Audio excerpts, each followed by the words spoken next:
하나님 말씀은 사도행전 8장 1절에서 8절까지 되겠습니다. 신약성경 사도행전 8장 1절에서 8절까지 말씀을 함께 봉독하십니다. 같이 보시겠습니다. 1절부터 봅니다. 사울은 그가 죽임당함을 마땅히 여기더라. 그날에 예루살렘에 있는 교회에 큰 박해가 있어 사도 외에는 다 유대와 사마리아 모든 땅으로 흩어지니라. 경건한 사람들이 스데반을 장사하고 위하여 크게 울더라. 사울이 교회를 잔멸할새 각 집에 들어가 남녀를 끌어다가 옥에 넘기니라. 그 흩어진 사람들이 두루다니며 복음의 말씀을 전할새 빌립이 사마리아 성에 내려가 그리스도를 백성에게 전파하니 무리가 빌립의 말도 듣고 행하는 표적도 보고 한 마음으로 그가 하는 말을 따르더라. 많은 사람들에게 붙었던 더러운 귀신들이 크게 소리를 지르며 나가고 또 많은 중풍병자와 못 걷는 사람이 나으니 그 성에 큰 기쁨이 있더라. 아멘. 미국의 노벨 경제학상 수상자인 크라임 교수가 한국의 IMF 구제 금융 발생 원인을 사회 전반에 만연된 도덕적 위기 때문이라고 진단을 내린 바 있습니다. 대화와 타협은 실종되고 이기적인 주장만 터져나오는 반면에 개인주의와 지역주의가 판을 치고 원칙과 법을 지키는 사람은 손해본다는 그런 의식이 깔려 있습니다. 사회의 지도층부터 아래로까지 그런 의식이 지배할 때 그것이 모아져서 97년도 IMF가 터졌다는 말을 한 바 있습니다.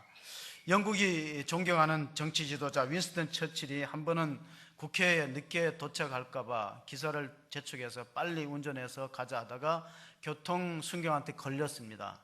단속에 걸려서 교통경찰관이 차를 세우고 이제 문을 내리니까 기사가 경찰에게 이 수상각하 차라고, 처칠 수상각하 차인데 국회 가는 길이 늦어갖고 좀 가속을 했으니까 봐달라 그랬을 때 힐끔 뒷자리를 보고 교통경찰관이 생긴 모습은 처칠경 같이 생겼는데 처칠경이 교통위반을 할 리가 있느냐, 당신은 거기다 교통 속도 위반에다가 거짓말까지 했으니까 면허증은 제시하라 그래가지고 기사가 면허증을 줬을 때 뒷자리에 앉아있던 처칠이 감명을 받고 경시청 총감한테 전화를 걸었어요. 이렇게 아주 직무에 충실한 그런 경찰관을 좀 특진을 시켜달라 그랬더니 경시청 총감이 경찰 조직법에 해당 조항에 특진이 없으니까 시킬 수 없다 그래가지고 윈스턴 처칠이 내가 오늘 경찰관한테 2번 당했다 이렇게 웃은 적이 있습니다.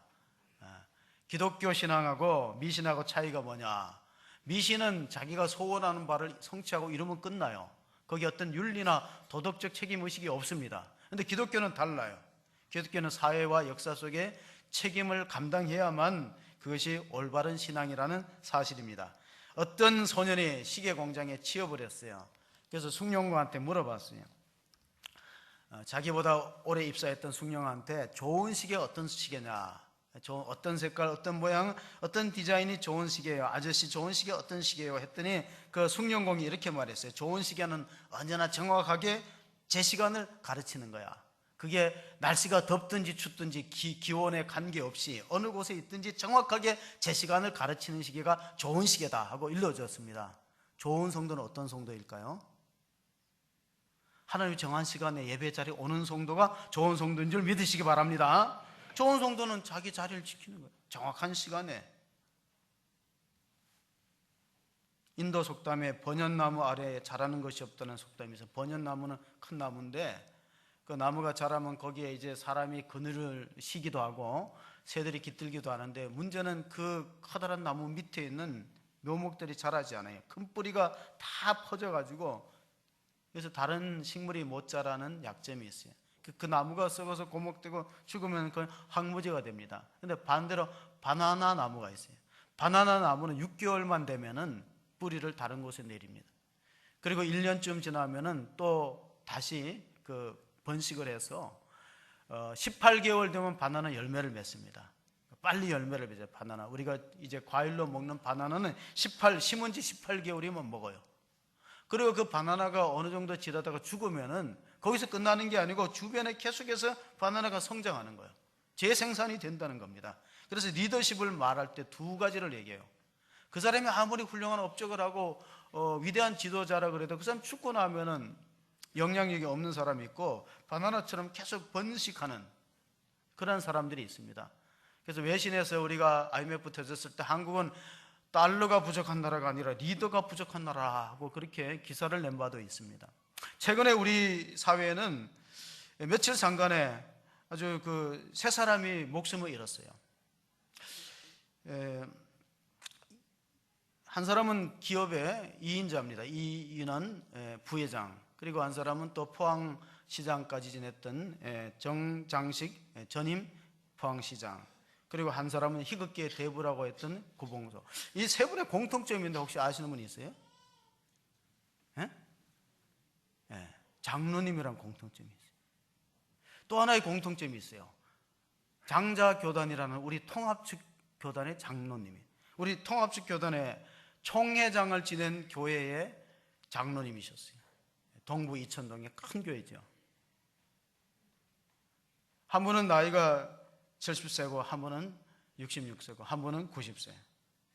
이분의 공통점이 다 우리 통합측 교단의 장로님이시죠. 우리 통합측 교단은 장로님 쉽게 되기 어렵습니다. 근데 한 분만이 노안으로 세상을 떠났어요. 희극계 원로라는 구봉서 장로님은 마지막 소원이 뭐였냐면은, 몸이 불편한데 가족들이 좀 휠체어에다 이렇게 해서 자기가 출석하는 예능교회, 원래는 이제 연예인교회 창립 멤버였는데 예능교회에 나가서 예배를 드리는 게 그렇게 좋아하셨대요. 즐겨하셨대요. 몸이 불편해서 못 가셨는데.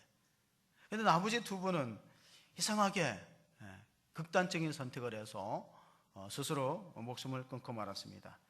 정장식 장로님은 66세니까 아마 지금도 심우하실 수 있고, 그분은 세계 성시화 본부의 공동회장도 지내는 신앙이 좋은 분이었어요. 근데 왜 이렇게 했을까? 그래서 여기서 우리가 두 가지를 조심하셔야 돼요. 신앙인이 죽었으니까 이제 자칫하면 이제 정죄하기 쉽습니다. 여러 가지 이제 구원에 관한 문제도 질문하게 되는데, 정죄해서 안 되고 정당화시켜도 안 돼요. 이 문제에 대해서는 정죄하는 자세도 바람직하지 않고, 왜냐하면 구원에 관한 측면은 하나님이 최종 판단을 내리기 때문에 정죄하는 것도 바람직하지 않고, 그렇다고 정당화시켜는 안 돼요. 왜냐하면 살기 어려운 사람이 한두 사람이겠어요? 여러분 성경에도 보면요, 죽고 싶다고 말한 사람들이 한두 명이 아니에요. 모세는 하나님 내 생명을 좀 취하여 주시옵소서, 내가 이 백성들을 낳았습니까? 하고 이스라엘 민족 60만을 이끌고 가다가 너무 힘들어갖고 죽여달라고 했어요. 엘리야 선지자는 로덴 나무 그늘에서 하나님 넉넉하오니 내 생명을 취하여 주시옵소서. 사는 것이 죽는 것보다 힘듭니다. 그게 성경에 나와요. 열왕기 상에 보면 사는 게 죽는 것보다 힘들다. 그럼 사는 게 죽는 것보다 힘들 때는 죽어야 됩니까? 대답해 보세요. 사는 게 죽는 것보다 힘들 때는 죽음을 선택해야 돼요? 살아야죠. 성경에 그렇게 나와 있어요. 에스겔서 16장 6절 한번 보시겠습니다. 같이 한번 성경 말씀을 보십니다. 에스겔서 16장 6절. 내가 내 곁으로 지나갈 때 내가 피투성이가 되어 발치다는 것을 보고 내게 이르기를 너는 피투성이라도 살아있으라. 다시 이르기를 너는 피투성이라도 살아있으라 하고. 사는 게 죽는 것보다 힘들 때가 있어요. 몸이 아프거나 아니면은 명예가 실추되거나 아니면은 정말로 어려울 때, 우리가 모세도 그렇고 엘리야도 그렇고 요나도 그래요. 그러나 그렇게 선택해서는 안 된다는 거예요. 그래서 이 부분에 대해서는 우리가 쉽게 정죄도 안 되고 정당화시키는 건 더욱 안 되는 거예요. 생명이라는 한문으로 보세요. 살생자 명령명자야. 살아라는 명령이 생명이에요. 생명은 하나님이 살으라고 명령하신 거예요. 힘들어도. 옛날 유교에는 그런 말이 있어요. 신체 발부 수지 부모다. 우리 모든 머리, 피부, 머리카락 다 부모로부터 왔으니까 함부로 훼손하면 안 된다 그랬어요. 근데 우리는 하나님으로부터 생명을 부여받았다는 신앙인이에요. 제가 어릴 때 선생님이 우리나라는 동방예의지국이라 그랬어요. 근데 과연 우리가 지금 동방예의지국이 되고 있습니까? 예배가 뭐냐면은 하나님께 예의를 표하는 게 예배예요. 구원의 첫 번째 열매가 예배예요. 그럼 오늘 성도들이 예배에 그렇게 애를 씁니까? 주일날에? 그러니까 동방예의지국이 안 되고 있어요.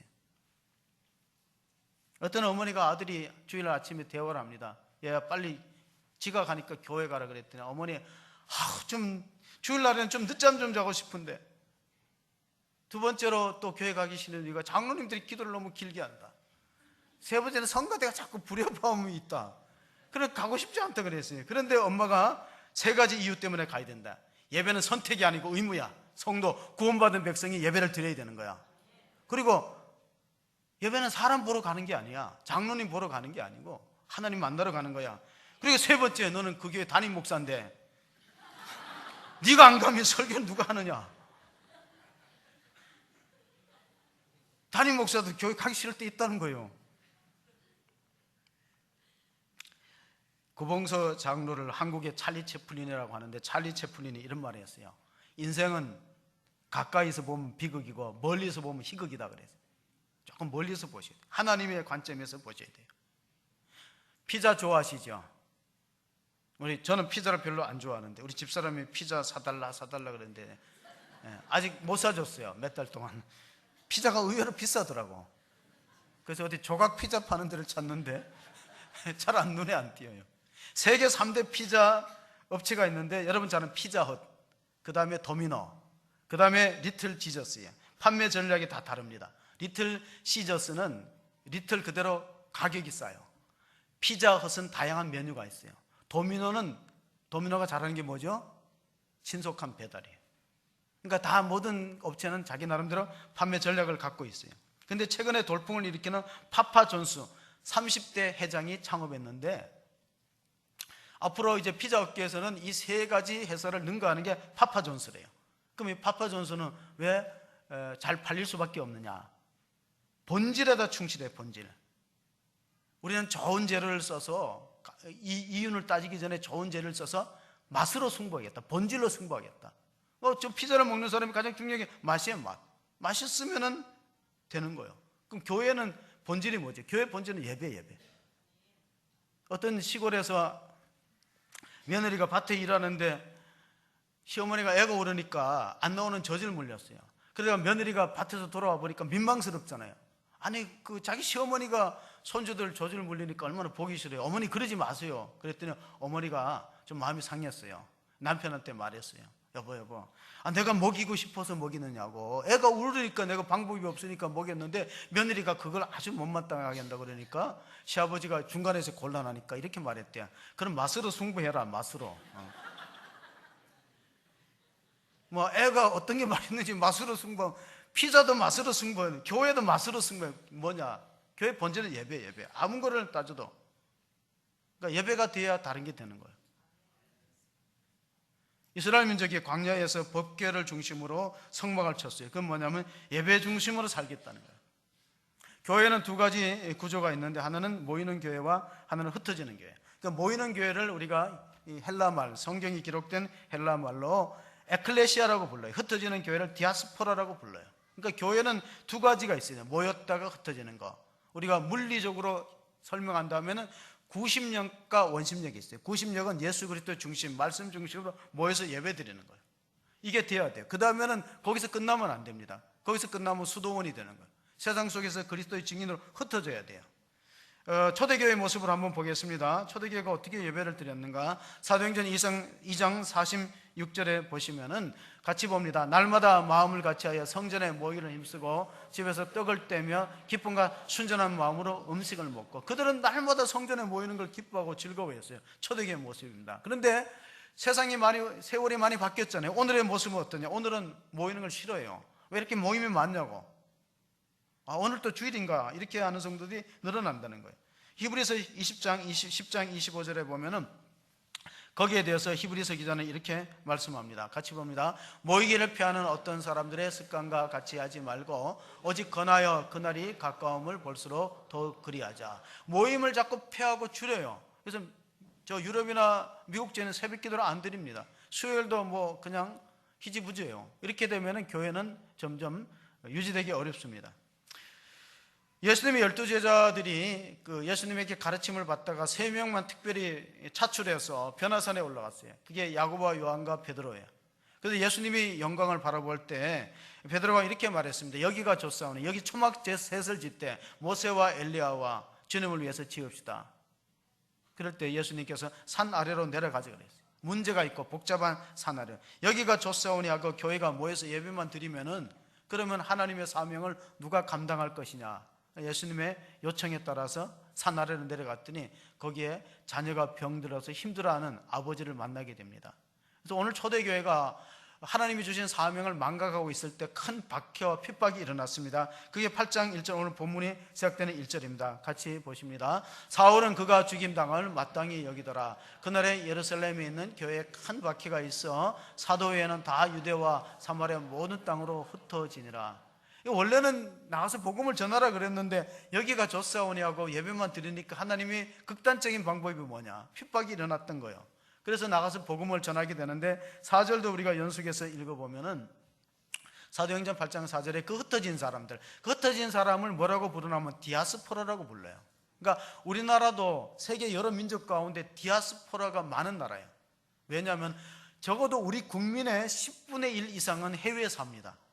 우리가 뭐 5천만이다 하고 뭐 때로는 5,500만이라고 하는데 적어도 500만 이상은 세계에 흩어져 살아요. 흩어진 사람들이. 근데 한국 사람들이 흩어지면 뭘 잘 세우냐면 교회를 잘 세웁니다. 이민교회를 잘 세워요. 일본 사람들은 흩어지면은 회사를 잘 설립하고, 중국 사람들은 흩어지면 뭘 잘 만들어요? 음식점을 잘 만들어요. 한국 사람은 그런 하나님의 디아스포라 관점에서 우리에게 큰 사명이 있다는 것을 알 수 있습니다. 문제는 교회적으로 보면 시련이나 어려움이 하나님 나라 입장에서 보면 전화위복의 기회가 될 수 있다는 사실입니다. 스데반이 첫 번째 순교자가 됐습니다. 그러니까 우리가 12제자가 첫 번째 죽은 게 아니에요. 안수 집사님, 스데반이 첫 번째 순교자가 되었습니다. 2000년 기독교 역사야. 근데 교회적으로 보면 상실이고 아픔이고 손해지만 하나님 편에서 볼 때 그렇게 되므로 스데반이 죽음으로 같은 때에 집사로 선택되었던 빌립이 사마리아 지에 가서 복음을 전합니다. 5절 6절도 한번 우리가 연속해서 보십니다. 같이. 빌립이 사마리아 성에 내려가 그리스도를 백성에게 전파하니 무리가 빌립의 말도 듣고 행하는 표적도 보고 한 마음으로 그가 하는 말을 따르더라. 사마리아 지역은 유대 경계선 밖에 넘어서고 이방 지역이고 유대인들이 아주 멸시하는 땅입니다. 거기에 빌립이 평신도 집사가 가서 전도했더니 열매가 있었다는 것이에요. 미국의 알래스카 주에 사슴들이 사는데 한 4,000마리가 살았어요. 근데 그 사슴들이 늑대에 의해서 많이 희생이 됩니다. 늑대들이 와서 사슴을 물어갑니다. 죽이고. 그래서 당국에서 자연보호 차원에서 자원을 보호한다는 차원에서 늑대를 죽이기 시작했어요. 포수들이 가서 늑대를 잡았어요. 그러니까 개체가 번식되는데 얼마나 번식됐냐면 알래스카주에 이 사슴 순록이 42,000마리까지 늘어났어요. 4,000마리가 10배 이상 늘어났잖아요. 근데 문제가 발생했어요. 이 사슴들이 병에 아주 취약하고 살이 쪄서 비둔하고 이상해졌어요. 왜 그러냐면은 늑대가 있을 때는 안 잡아먹히려고 길을 쓰고 운동을 하고 다녀요. 그래서 몸이 건강했어요. 물론 잡아먹히는 것도 있지만은 병에 잘 안 걸렸어요. 그런데 늑대가 다 없애버리니까 운동할 이유가 없어요. 편안하고 쉬니까 몸도 둔해지고 여러 가지 병이 걸려갖고 한번 전염병이 돌면은 막 쓰러져 가는 거야. 그래서 당국에서 다시 늑대를 풀었어. 하나님 왜 양무리 가운데 염소를 보낼까요? 염소는 그냥 두면은, 양은 그냥 두면 움직이기 싫어하는 동물이에요. 왜 교회는 자꾸 행사를 만들어갖고 여러분을 힘들게 할까요? 양들은 편안한 걸 좋아해요. 여러분 행사하는 거 별로 안 좋죠? 근데 행사해야 살아요. 움직여야 돼요. 우리가 이런저런 이유를 통해서 안 하잖아요. 양들은 편안하면 죽습니다. 영적으로 죽어요. 그래서 하나님이 때로는 시련과 박해를 보내는데 그게 바로 스데반 집사가 죽는 거예요. 이스라엘 민족이 여리고성을 이겼어요. 승리의 분위기에 들떠서 전리품들을 나누었어요. 우리가 이 기적적인 승리를 가졌다. 자축을 했어요. 그 다음 전쟁에, 여리고 전쟁에는 야 저까지 거 그래서 2-3천 명만 보내도 이길 수 있어. 아이성에 올려보냈어요. 이겼습니까? 졌습니까? 대패했어요. 대패. 하나님을 의지하지 않고 자만에 빠지면 안 되는 거예요. 하나님의 사람 다윗이 성인이라고, 성군이라는 다윗이 왜 넘어졌나? 사무엘하 11장에 보면 그가 6계명 7계명을 다 범해요. 언제? 전쟁에서 승리하고 나라가 평화로우니까 전쟁터에 앞장서서 안 갑니다. 누구를 보냈냐면 부하 장수들 보내라고. 암몬과의 전투. 그리고 자기는 낮잠 자고 일어났다가 바세바를 취하고 넘어진 거예요. 성공할 때가 위기예요. 성공할 때. 잘 될 때가 위험한 거예요. 꼭 등반 사고 일어날 때 보면요, 태극기 꽂고 내려오다가 죽지 올라갈 때 죽는 사람 별로 없어요. 정상을 올라간다는 목표가 있기 때문에 그때는 왜 그러실까? 보세요, 떨어지잖아. 정상에 올라간 다음에 실족사하고 등반사고 일어나지, 태극기 꽂고 나고 죽지 내려갈 때 죽습니다. 등반대원들. 우리가 정말 끼어 있어야 됩니다. 데살로니가전서 5장 10절에 보면요, 신앙인들은 항상 긴장하고 끼어 있어야 돼요. 데살로니가 교회 주시는 말씀 한번 보시겠습니다. 예수께서 우리를 위하여 지구사 우리 하여금 깨어 있든지 자든지 자기와 함께 살려 하게 하십니다. 하나님 우리와 함께 하기를 원하는 거예요.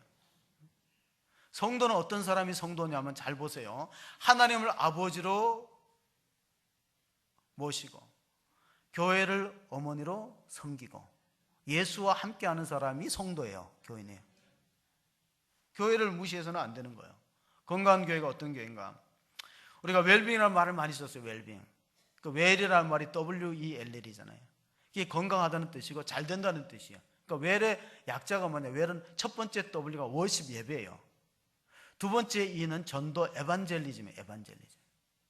세 번째 L이라는 단어, W는 예배고 E는 에반젤리즘, 선교고, 그 다음에 두 L은 하나는 배운다는 런이고 하나는 러빙, 사랑이에요. 초대교회 모습이 그렇게 신앙스러워요. 건강한 교회. 우리가 초대교회로 돌아가자 많이 외치잖아요.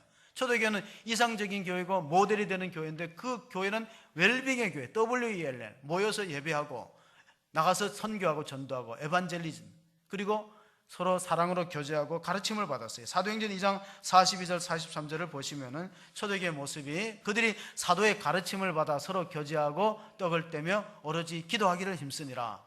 사람마다 두려워하는데 사도들로 말미암아 기사와 표적이 많이 나타나니. 빌립 집사가 가서 전도했더니 사마리아에서 중풍병자가 낫고 귀신들이 떠나가고 안점에 일어났어요. 그런 교회가 건강한 교회라는 걸 알 수 있습니다. 우리가 즐거이 먹는 커피 중에 스타벅스가 있어요. 그 스타벅스의 창업자 하워드 슬츠는 이렇게 말했어요. 나는 커피를 파는 게 아니라 커피의 에반젤리스트다, 그래 말해요. 커피의 에반젤리스트가 뭐예요? 커피를 전도하는 사람이라는 뜻이에요. 그러니까 그 회사가 잘 될 수밖에 없죠. 지금 한국 교회는 영적 재생산이 일어나지 않아 갖고 침체기로 들어갔다는 그런 보고서가 많이 나오고 있어요. 제가 기독 공부 우리 교단 신문을 보는데, 우리 교단에서 작년 한 해에 2만 명 장년들이 줄었다 하고 비상이다 그렇게 나왔어요. 그뿐 아니라 이번 신문에 보면 임지대란이라는 보도가 나왔어요. 임지대란. 임지는 외란이 아니고 임지대란이 뭐냐? 보통 우리 교단에서 신학교가 7개 있어요. 호남 신학교도 있고, 대전에 대전, 영남 이렇게 해서 7개, 부산까지, 서울 그 강나루의 장신대까지. 여기서 매년 830명이 졸업해서 목사고시를 보는데, 작년에 떨어진 사람하고 누적하면 1600명이 봐요. 그 중에서 40~50%가 합격되니까 적어도 800명이 나오는데, 그 사람들이 갈 곳이 없어서 절반 정도만 목회지가 있고 절반은 없는 임지대단이 생겼다 그랬어요. 이걸 풀 수 있는 방법이 뭐냐? 물론 통일이 되는 것도 하나의 방법이고 해외 선교로 나가는 방법도 있지만, 한국 경제가 어려워지면서 선교사들도 상당히 힘들어합니다. 그럼 방법이 뭐냐면은 우리 젊은 다음 세대를 복음화하는 게 참으로 필요해요. 우리가 선교학적으로 보면은 미전도 종족이라 할 때 3% 5%가 예수를 믿으면 그 미전도 종족이라는, 지금 다음 세대 우리 대학생들이나 젊은이들이 그렇습니다. 지금 미국에서 일어나는 운동 가운데 지저스 컬처 세크라멘트라는 운동이 있어요. 그게 뭐냐면은 많은 젊은이들을 예수를 믿게 하기 위해서는 그들이 내린 결론이 이렇습니다. 설문조사를 해봤더니 그들이 이렇게 말했어요. They like Jesus, not the church, but not the church. 제가 그죠? 영어 발음이 워낙 안 좋으니까 여러분이 한번 해석해 보세요. They like Jesus, but not the church. 그들은 예수는 좋아하나 교회는 싫어한다. 그런 통계가 나왔어요. 옛날에 이제 히피 문화 했을 때 머리 길른 미국의 히피들이 그런 비슷한 말을 했어요. 우리는 예수는 좋다. 근데 교회가 안 좋다. 그럼 우리가 어떻게 그 다음 세대를 복음할 수 있느냐? 그런 운동이 중에 하나가 뭐냐면 찬양에 상당히 주력을 합니다. 지저스 컬처 세크라멘트에는 찬양을 굉장히 강조해요. 왜냐하면 교회 역사를 보면은 초대교회는 떡을 떼고 이 성찬을 통해서 하나님 임재를 경험했어요. 그 중세 종교개혁이 일어날 때까지 성찬이 굉장히 중요한 하나님 임재의 방편이었어요. 그러다가 종교개혁이 일어나니까 말씀 중심으로 성경으로 돌아오자 해서 말씀 설교가 하나님 만나는 중요한 방편인데 지금 시대는 음악이 그 역할을 한다는 거예요. 음악. 그래서 이들의 예배를 보면은 30분 찬양하고 30분 설교 듣고 30분 뜨겁게 기도하고, 여러분 그 예배 현장이 우리처럼 이렇게 정적이지 않습니다. 일어나서 막 뜨겁게 찬양하고 기도함으로써 거기서 받은 은혜를 가지고 세상 속에서 그리스도의 증인으로 영향력 있게 살아가는 운동입니다. 그들의 예배를 요약하면 세 가지면, 첫째 엔카운터. 이 엔카운터는 예수님을 인격적으로 만나는 거예요. 하나님 만나. 엔카운터 단계고, 두 번째는 임파워드 단계. 그 뭐냐면은 소그룹을 통해서 자기 은사를 개발하는 거예요. 셀이나 목장이나 뭐 남녀 선교를 통해서 내가 가진 은사를 가지고 개발해서 어떻게 하나님의 일을 할 것이냐. 그리고 맨 마지막 단계 엔게이지 단계. 엔게이지는 선교 전단에 동참하는 거예요. 방관자가 되지 않는 거예요. 오늘 우리가 그 마지막 절 8절에 보면 그 성에 온 기쁨이 있었다. 그런데 성도들이 왜 신앙생활에 기쁨이 없냐면요, 전도를 안 하기 때문에 그래요. 전도 안 하기 때문에. 전도하는 사람들은 기쁨이 있어요. 복음을 전하는 사람. 물론 전도한다고 다 예수 믿는 건 아니에요. 그러나 전도가 남을 살리기보다 나를 살리는 그런 역할을 하기 때문에 이것이 굉장히 중요한데, 이런 그 복음의 증인되는 사명을 감당하지 못하니까 신앙생활을 하면서도 작은 예수가 되지 못하고 하나님이 함께 임재하시는 걸 경험하지 못하니까 신앙생활이 자꾸 매너리즘에 빠지는 모습을 보게 됩니다. 여러분, 백악관이 왜 백악관이에요? 화이트하우스 백악관은 거기에 미국의 대통령이 살기 때문에 그래요. 흰집이라고 다 백악관이라고 부르지 않아요. 그리스에 가봤더니 그리스의 집들이 흰집이 많더라고요. 하얀 색깔의 집이. 청와대를 왜 청와대로 그럽니까? 푸른 기와로 만들어진 집이 한두 개입니까? 그러나 다 청와대라고 부르지 않아요. 대통령이 있는 자리에. 교회는 왜 교회입니까? 오늘 찬양에 제가 은혜를 받았어요. 예배를 예배되게 하고 교회를 교회되게 하고, 그 가사가 있잖아요. 교회를 교회되게 하고 예배를 예배되게 하는 거, 그 얼마나 교회다운 본질입니까? 종교개혁자 마틴 루터가 이렇게 말했어요. Let the church be the church. Let the church be the church는 교회로 하여금 교회되게 하라. 그럼 부흥이 일어난다. 예배로 하여금 예배되게 하라. D.L. 무디가 부흥사로 많은 영혼을 건질 때 젊은이가 이런 질문을 했어요. D.L. 무디 목사님한테 와서 예수 믿으면 구원받지 꼭 교회를 나가야 되냐고, 그것도 매주일 꼬박꼬박 나가야 되냐고. 젊은이다운 질문입니다. 뭐 교회를 안 나가도 신앙생활을 할 수 있고 또 예배를 꼬박꼬박 참석 안 해도 돼요. 그럴 때 D.L. 무디가 대답을 하지 않고, 그때 겨울철이었기 때문에 벽난로에 조개탄 하나를 끄집어서 보라고 했어요. 한참 있다 꺼지더라고요. 젊은이가 눈치가 빠른 사람인지 무슨 뜻인지 알겠다는 거예요. 신앙이라는 것은 공동체성이 있기 때문에 모여서 예배 드릴 때 활활 불이 붙지, 혼자 떨어져 있으면 얼마 안 있으면 신앙 다 식어버립니다. 떨어뜨려 놓으면. 저희들이 어릴 때 아궁이에다 장작불을 피웠는데 나무를 아끼려고 나중에 장작불을 꺼내면은 다시 쓸 수 있어요. 꺼내놓고 개별적으로 떨어뜨려 놓으면은 꺼지는 거예요. 이번 올림픽 끝났지만은요, 어떤 분이 올림픽 경기를 보면서 여성은 공과 같아, 그런 비유를 했어요. 남성은 불과 같아. 여성은 왜 공과 같냐면, 여성은 10대 때는 축구공이니까 남자들이 그렇게 쫓아다닌다. 15명 쫓아다닌다. 20대는 농구공이니까 줄어들어요. 한 대여섯 명이 쫓아다니고. 30대는 골프공이야. 이미 임자가 정해졌어요. 자기 거 가지고 자기 쳐야 돼요. 40대는 탁구공이 서로 양보해요. 가지시. 50대는 피구공이에요. 피해요. 아이고, 맞으시면 안 된다고 피하는. 60대는 오잼이에요. 공도 아니면서 공인 척하고.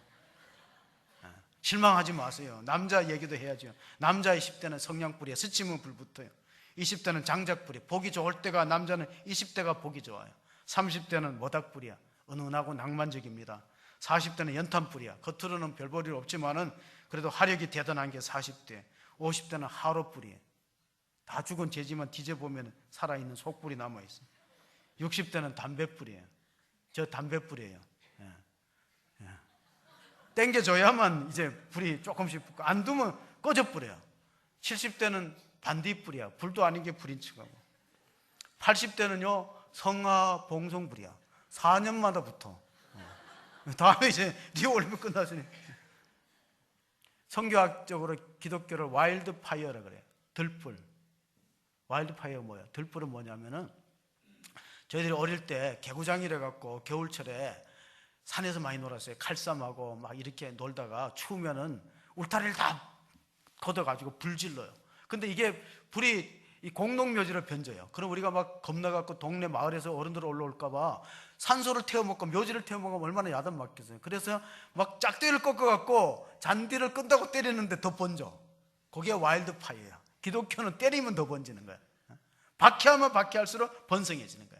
그리고 8장 3절 한번 보시겠습니다. 본문의 8장 3절을 같이 읽습니다. 사울이 교회를 잔멸할 새 각 집에 들어가 남녀를 끌어다가 옥에 넘기니라. 이 사울이 변해서 사도 바울이 되잖아요. 근데 이 사람이 굉장히 지독한 사람이에요. 보통은 예수 믿다가 예루살렘 교회에 핍박이 오면은 사마리아 지역으로 흩어가면 거기 쫓아가서 잡지는 않습니다. 그런데 사도행전에 보면은 대제장한테 가서 공문을 달라 그래갖고 이 사울이란 청년이 스데반을 죽이는 것도 모자라갖고 다니면서 악착같이 예수 믿는 사람 잡는데 집에 있는 사람까지 잡아내요. 광주 사태도 집에 들어가면은 안 건지는데 그냥 지나가는데, 어떤 분이 광주 사태가 있고 나서 한 노인이 신부님한테 가서 고해성사를 했어요. 신부님 제가 죄가 있습니다. 그래, 뭐냐고 고해성사하라 그래 하는데, 제가 광주 사태 때 대학생 한 명을 다락방에 숨겨줬습니다. 그랬더니 신부님이 그거 죄가 아니죠. 그건 의로운 일이죠. 그랬는데 그냥 숨겨준 게 아니고 일주일에 3만 원씩 받았습니다. 반값으로. 그렇지, 그건 뭐 좋은 일은 아니지만 그래도 해결선이 됐다 그러니까 제가 또 하나 남아있다. 그 뭐냐니까 아직까지 광주 사태가 끝났다고 얘기를 안 했대. 계속 돈 받으려고. 물론 지어낸 이야기인데, 사도 바울이 이제 드디어 이제 회개하고 위대한 전도자가 됩니다. 교회를 잔멸하고 박해하서 집에 들어가서도 사람을 끄집어내었던 그 사도 바울이 복음을 전하다가 어디로 갔냐면 사도행전 17장에 보면은 아덴이라는 곳 갔어요. 아덴. 성경에 나오는 아덴이 그리스의 아테네 철학의 도시예요. 그 사람들한테 복음을 전하니까 거기 아레오바고라는, 우리가 22절 한번 봅니다. 아레오바고는 시장이라는 뜻도 있고 그 마을, 그 회당이라는 뜻이 있습니다. 거기에 가서 복음을 전하는데 이렇게 되어 있습니다. 바울이 아레오바고 가운데 서서 말하되 아덴 사람들아 너희를 보니 범사에 종교심이 많도다. 그러면은 교회가 잘 설립되고 개척의 열매가 있어야 되는데 종교성만 많고 철학을 좋아하는 사람들이지 복음을 받아들이지 않아서 그 다음에 간 곳이 바로 고린도입니다. 고린도에 가서 위대한 평신도를 만났어요. 그게 누구냐면은 브리스길라와 아굴라 부부입니다. 그러니까 교회를 개척하고 성장하기 위해서는 목회자만 있어서 안 돼요. 거기에 잘 지금 브리스길라와 아굴라 때는 헌신된 성도를 만나야, 그래야지 교회가 세워진다는 사실을 알 수 있습니다. 마귀가 우리 기독교를 핍박하기 위해서 회의를 한 적이 있대요. 그래서 첫 번째 마귀가 교회에다가 많은 실패를 주면은 교회가 무너질 것이다 그랬는데, 정작 교회는 실패를 딛고 일어나서 더 열심히 복음을 전도했어요. 그래서 두 번째 마귀가 그러면 시련을 주자. 그래서 박해를 하고 예수 믿는 사람을 죽이고 가두었더니 오히려 더 열심히 정말 순교를 무릅쓰고 복음을 전했어요. 세 번째 마귀가 이렇게 말했어요. 그렇게 하지 말고 교인들로 하여금 차차 하지, 나중에 하지, 미루도록 하자.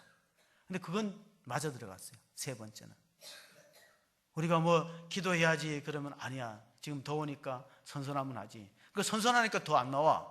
왜냐면 새벽에 이제 잠이 잘 오거든. 열대야 때는 뜨거우니까 이제 새벽기도 나오는데 날이 선선하니까 또 안 나와. 나중에 또 전도하지. 그래. 그래서 전도가 자꾸 미루다 보면은 언젠가는 이제 복음 전할 기회를 놓치는 것이죠. 즉시해야 됩니다. 내가 오래 믿었다고 전도 잘하고 처음 믿었다고 전도 못하고 그런 건 아닌 것 같아.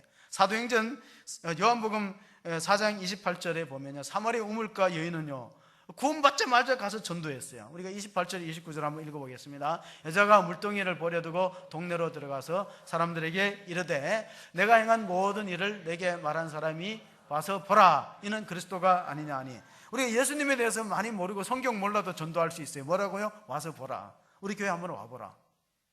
내가 복음을 잘 설명할 줄 몰라도, 내가 성경 지식이 없어도 얼마든지 전도할 수 있어요. 그런데 이 여자는, 사마리아 우물가 여인은 대낮에 난 12시에 물길로 나와서 사람들의 이목을 부끄러워하고 과거의 상처와 수치가 있는, 그래서 요한복음 4장 18절에 예수님이 내가 남편 5이 있었으나 지금 있는 사람도 내 남편이 아니다 하고 지적을 해줬어요.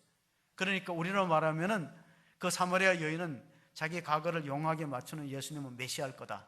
그러니까 다른 사람한테 가서 부끄러움 없이 물동이를 버려두고 가서 전도를 한 걸 볼 수 있습니다. 로마서 1장 16절에 바울이 복음을 부끄러워하지 않는 그 확신을 이렇게 고백을 했습니다. 봅시다. 내가 복음을 부끄러워하지 아니하노니 이 복음은 모든 믿는 자에게 구원을 주시는 하나님의 능력이 됨이라. 먼저는 유대인에게요 그리고 헬라인에게로다. 로마인이 왜 빠졌을까? 로마인은 지금 편지 받는 사람들이 로마인이에요.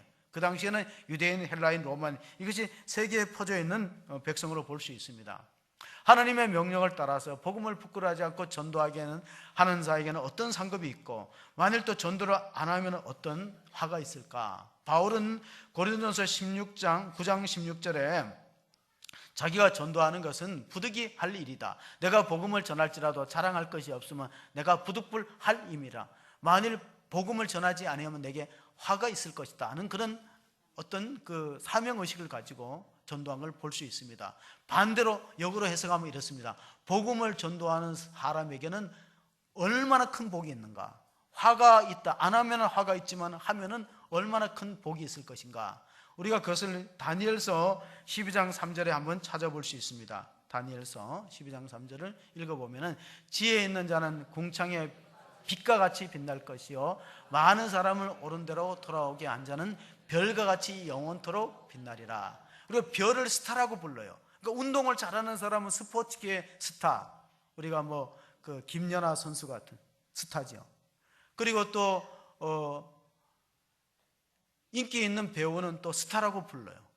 그런데 하늘나라의 스타는요, 많은 영혼을 구원한 사람이에요. 많은 사람을 옳은 대로 돌아오게 한 사람은 하늘의 별과 같이 빛나리라. 이번에 올림픽 축구가 브라질의 승리로 돌아갔는데, 브라질 사람들이 얼마나 축구를 좋아하나 하면 이렇게 말한대. 브라질에서는 우리는 축구 때문에 살고 축구 때문에 죽는다. 그 정도로 축구를 좋아하는데, 유독 이 브라질이 월드컵에서 5번 우승한 팀인데, 브라질이 올림픽에는 한 번도 이기지 못했어요. 근데 이번에 올림픽에 그것도 이제 마지막 승부차기에서 네이마르가 마지막 골을 넣었어요. 네이마르. 그러니까 브라질에서 가장 유명한 스타가 네이마르예요. 네이마르가 얼마나 기쁜지 금메달을 입술로 깨무는, 금의 맛을 보기 위해서 입술로 깨무는 사진이 신문에 한번 난 적이 있습니다. 보잖아요. 금메달 입에 깨물잖아요. 얼마나. 그러니까 금메달을 땄다고 해갖고 군대를 면제시키는 것도 아니에요. 우리나라처럼 연금이 나오는 것도 아니야. 그러나 이 금이 얼마나 귀하냐. 여러분, 우리도 이제 전도왕을 뽑으면 뭘 주려고 해요? 금을 주려고 해요. 금메달보다 더 많이 줄 거예요. 우리는 10돈을 줄 거야. 근데 그 네이마르 선수 이마에 저기 뭘 써놨어요? 한번 보세요. 뭐라 썼어요? 100% 하는 사람은 시골 사람이고 100%로 하는 사람은 도시 사람이에요. 100% 뭐예요? 내가 넣은 게 아니고 100% 예수님이다.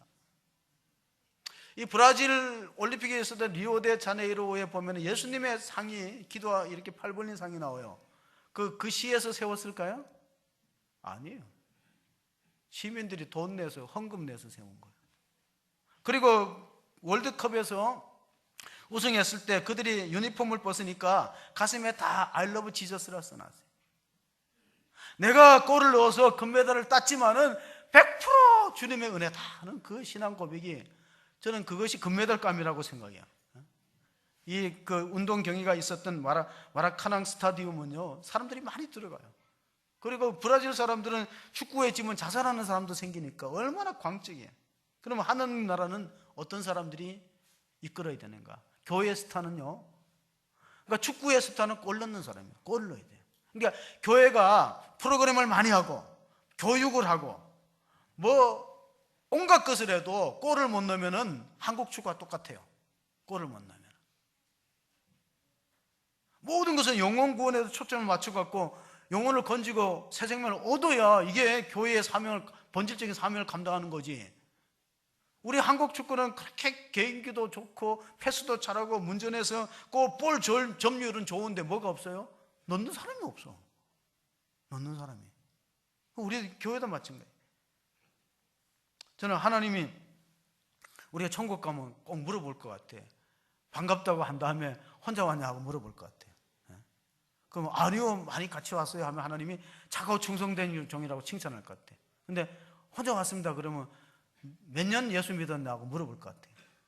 20년 믿었는데 20년 믿었는데 어떻게 혼자 오냐고. 하나님도 이해가 안 된다고 그럴 것 같아요. 하나님이 이해가 안 되네. 우리가 데살로니가전서 2장 19절 20절에 보면 바울이 지금은 이 더운 것 같아요. 이거를 내가 얘기 안 해도 착착할 수 있는 그게 돼야 되는데. 자, 우리 같이 한번 읽어봅시다. 시작. 우리의 소망이나 기쁨이나 자랑의 면류관이 무엇이냐? 그가 강림하실 때 우리 주 예수 앞에 있는 너희가. 사도 바울은 천국 가면 가장 기쁜 게 내가 전도한 사람 만나면은 면류관이 되고 상이 되는 거예요. 그럼 여러분의 면류관과 상은 어느 정도입니까? 축구는 혼자 넣지 않아요. 네이마르가 아무리 잘해도요, 팀워크가 잘 돼. 교회는 분위기예요, 분위기. 전도하자는 분위기가 있으면 돼요. 절대 전도하는 데 있어서 이상한 말 하는 사람만 있으면 저한테 꼭 얘기하세요. 내가 1대1로 한번 만나볼게요. 축구는 팀워크예요, 팀워크. 팀워크에서 골을 넣어야 돼요, 골을 넣어요. 그러니까 골을 넣고 생명을 살리는 교회는 하나님 계속해서 축복해 주세요. 근데 만약에 그렇지 않으면 어떻게 될까요? 인도의 썬다싱이라는 사람이 힌두교에 있다가 기독교를 개종을 했어요. 그가 전도 얼마나 했는지 맨발의 전도자, 맨발의 성자라는 칭호가 붙어 있는데, 한 번은 티베트의 네팔 그 산맥을 설산을 올라가는데 혼자 올라가는데 동료가 하나 생겼어요. 친구 삼아서 같이 가요. 가다가 보니까 한 사람이 쓰러져 있어요, 길가에. 그래서 둘이 의논했어요. 이 사람 이대로 두면 얼어 죽는다. 우리가 데려가자 그랬더니 함께 동행자가 미쳤냐고. 우리 둘도 지금 마을을 못 찾으면 이 눈 속에 파묻힐 판인데 이 사람 살리려다 우리 다 죽으니까 난 모르겠다. 의견이 안 맞아요. 그 동행자 보고 그럼 당신 먼저 가십시오. 썬다싱이 그 사람을 보냈어요. 그리고 쓰러져 있는 행인을 덜채 없었어요. 마을을 찾았어요. 이제 해는 저물어가고 눈은 내리고 여기서 길 잃어버리면 두 사람 다 죽게 생겼어요. 마을 어기쯤 간신히 불빛을 찾아갖고 도착할 때쯤 되니까 한 사람이 쓰러져 있어요. 눈을 털어보니까 혼자 간 사람 죽었어요. 근데 자기는 살았어. 왜? 길에서 쓰러진 사람을 등에 업으니까 땀이 나는 거예요. 그 사람 때문에 힘들고 어렵고 땀이 나요. 그래서 체온끼리 서로 닿아서 비벼서 둘 다 안 얼어 죽고 살았어요. 전도는 왜 해야 되나 하면 자기 살려고 하는 거예요. 그럼 자기 혼자 살겠다고 자기 혼자 편안하게 신앙생활을 하겠다는 사람 믿으면 잘하지 않습니다. 기쁨도 없습니다. 결국 자기 신앙도 나태하게 되는 거예요. 그러나 정말 다른 사람 살리려고 애를 쓰고 내가 힘들고 어려우면 하나님께 기도하셔야 돼요. 골로새서 4장 2절 3절 끝으로 한번 읽어보겠습니다. 우리가 같이 한번 읽겠습니다. 기도를 계속하고 기도에 감사함으로 깨어있으라. 또한 우리를 위하여 기도하되 하나님이 전도할 문을 우리에게 열어주사 그리스도의 비밀을 말하게 하시기를 구하라. 내가 이 일 때문에 매임을 당하였더라. 매임을 당했다는 것은 사도 바울이 옥중에 갇혔다는 감옥생활. 하나님 감옥문을 열어서 자유롭게 해달라고 기도하지 않고 전도할 문을 열어달라고 기도했어요. 이게 바로 사도의 자세입니다. 사도는 하나님이 보내신 자고 우리는 예수 그리스도의 사도로 보냄을 받은 사람들이. 그래서 우리는 하나님 나는 부족하고 연약하니까 무슨 말을 할지도 모릅니다. 그러나 전도할 문을 열어주세요. 내가 입을 열면 말씀을 하나님 넣어주세요 하고 담대하게 기도하고 나가서 씨를 뿌리는, 눈물로 씨를 뿌리면 기쁨으로 단을 거두어 돌아오는 축복이 있기를 주의 이름으로 간절히 축원합니다. 아멘. 하나님 감사합니다. 호수중앙교회가 건강한 교회를 되기를 원합니다. 건강한 교회, 살아있고 생명력이 넘치는 교회는 모이는 교회요 흩어지는 교회입니다. 모여서 뜨겁게 예배하고 기도하여 하나님 주시는 영적인 은혜를 경험하고 하나님 임재를 체험하고 세상 가운데 그리스도의 증인으로 살아가기에 주저함이 없는 성도들을 일컫는 말입니다. 하나님 우리 가정 복음화를 위해서 나를 보내주시고 우리 직장 복음화를 위해서 나를 사용해 주시고 우리 지역 복음화를 위해서 우리 성도들과 우리 짝전도를 사용하여 주시옵소서. 그래서 때를 얻든지 못 얻든지 복음을 전파하게 하여 주시옵소서. 오직 성령이 너희에게 임하시면 너희가 권능을 받고 예루살렘과 유대와 사마리아 땅끝까지 이르러 내 증인이 되라는 말씀대로 빌립이 순종하고 나갔더니 놀라운 이적과 표적이 나타났던 역사가 오늘 사랑하는 예배자들을 통해서 일어날 수 있도록 축복하여 주시옵소서. 우리 구주 예수 그리스도 이름으로 기도하옵나이다. 아멘.